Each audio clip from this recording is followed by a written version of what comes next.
Бисмиллахир-рахманир-рахим. Бүгінгі тақырыбымыз өте маңызды. Мұсылман адам пендешілік жасамау керек деп айтады ғой. Сол бір пендешіліктің бір көрінісі ол жақсылықты жасыру, жамандықты жария қылу. Мысалы, адам мақтауға лайық болса, соны мақтамау, оның жақсылығында айтпау. Мақтау мәселесі тақырып дінімізде айтылады.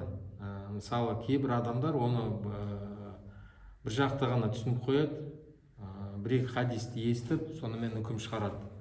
Мысалы, бір сөзінде пайғамбар саллаллаху алейхи уассалам бір адам екінші адамды мақтаған кезде оған айтты: сен аның басын кесіп алдың ғой, обал қылдың ғой, неге оны мақтап отырсың бетіне деп.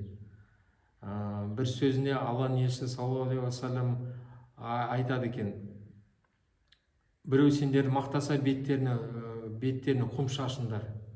Yani сендерге обал жасап отыр, зиян келтіріп отыр. Енді осы хадистердің шарқында бұлай түсіндіреді ғалымдар.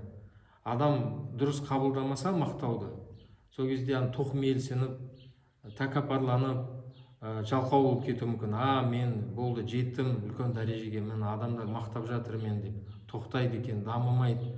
Және осылай тоқмейіл болып, тоқмейіл артынан тәкаппар болуы мүмкін, күнәға батуы мүмкін. Сол үшін ондай адам болса, ондай адамға мақтау есту деген зиян болады ол адамға. Бірақ ол әр адамға солай ма, әлде басқа жағдай бар ма? Осы жайында ғалымдарымыз айтып кетті кітаптарда, түсіндірді осы мәселені. Айтады: егер де мақтау естіген адам мынандай сөздерді айтса, пайғамбар саллаллаху алейхи уассалам ол да хадисте айтылған, үйреткендей айтса: Аллахумма гфирли ма ла я'ламун вадж'ални хайран мимма yazуннун. Я Алла, олар білмейтін күнәларымды кешіре көр, және олар мен туралы жақсы ойлағаннан одан да мені жақсы ете көр.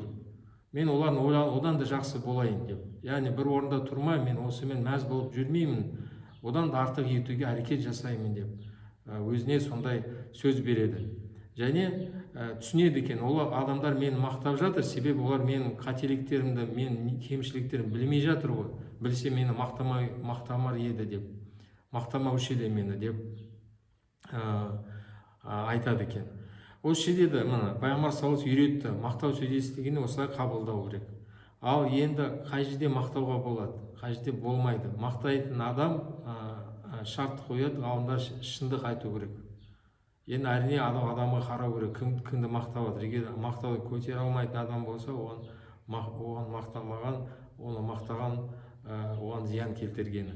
Ал дұрыс адам болса, оны мақтаған оған пайда келтіргені. Себебі мақтауды есту арқылы адам рухтанады,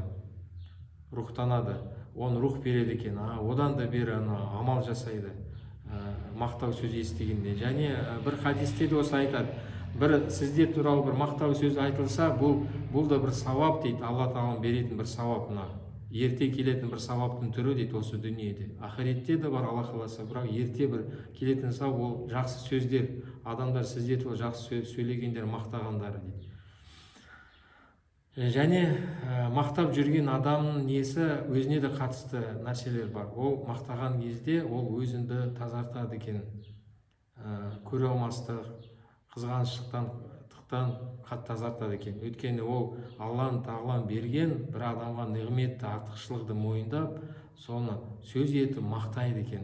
Сонда жаңағыдай Алланың неғметке қарсы келмейді, оны мойындайды екен. Алла тағала берді бұл кісіге осындай бір артықшылық деп мақтаған кезде осындай өзіне де пайда келтіреді екен. Мақтау жайында енді мынандай келтіреді, ол жаңағыдай іс сөзінде қалай болды екен. Мысалы, өзінде де мақтаған екен, дінде бар ондай. Біреуді де мақтағаны бар. Мысалы, мынандай сөздер келеді, пайғамбар саллаллаху алейхи уассалам өзінде мақтаған кезде былай екен: ана сайиду валади ибни адам. Мен адам балалардың ішінде ең ардақтымын, ең мырзасымын деп айтады. Ана сайиду валади ибни адам. Және пайғамбар саллаллаху алейхи уассалам Омарды мақтаған кезде, тірі кезінде Омар оның сөзді естіген ғой, Омар оны мақтайды: лаукана ба'ди набиюн лакана Омар. Егер менен кейін пайғамбар болғанда, бір бірақ мен ақырғы пайғамбар ғой, оны пайғамбар болмайды, менен кейін пайғамбар болғанда ол Омар болушы еді. Yani Омар лайық адам пайғамбар болуға деген. Одан артық мақтау сөз бар ма? Осылай мақтау деген орынды болса, ол бар нәрсе, мақтаған дұрыс ол. Және тағы бір мысал, Абдулла ибн Масуд радиаллаху анху өзі туралы мақтау сөз айтады.